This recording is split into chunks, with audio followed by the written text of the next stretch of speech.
you're building a single-story extension out the back of your house, the likelihood is you're building near to or over a Thames Water drainage pipe sewer that's likely to be shared with the run of terrace houses or semi-detached, whatever you are. The likelihood is that there'll be a drainage running parallel to the rear of your property, and you're building over it or near it. Now, you will need to get Thames Water approval for this. You'll need to make a Thames Water Build-over application. The cost for that is £343 with Thames Water.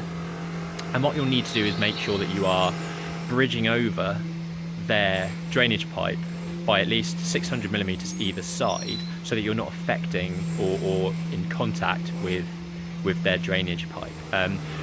Our particular project in Clapham Old Town, we've had a few, not issues with that, but a few extra things we've had to sort out. So Thames Water aren't happy with the rainwater going into the combined system unless we can prove that it's unfeasible to have a soakaway in the garden. So a soakaway is something that rainwater goes to. It stores water in it for a certain amount of time so that it can drain slowly into the soil. We don't really have space for that, and we don't think a soakaway is actually feasible in this London clay. So what they've asked for is for building control to say that it's unfeasible. For building control to say it's unfeasible, we need to do some percolation tests. Now, percolation tests are a test to see how well your soil, how well rainwater drains away in the soil type that you've got. So on the floor here, you'll see some of these pits here.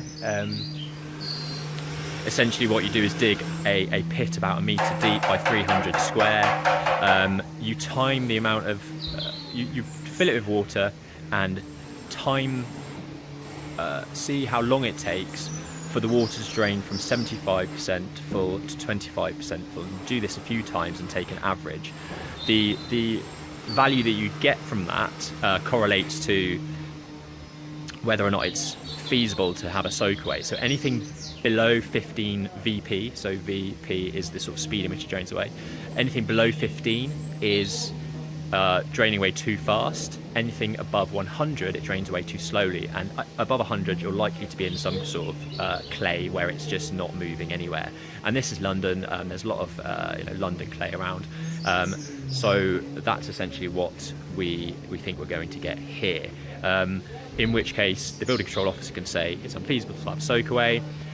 Write a letter to Thames Water to say that it's unfeasible, and Thames Water will allow us to connect into the combined sewer with foul water and surface water. So that's just a little bit about Thames Water Build-over Agreements and percolation tests and soakaways. Thanks.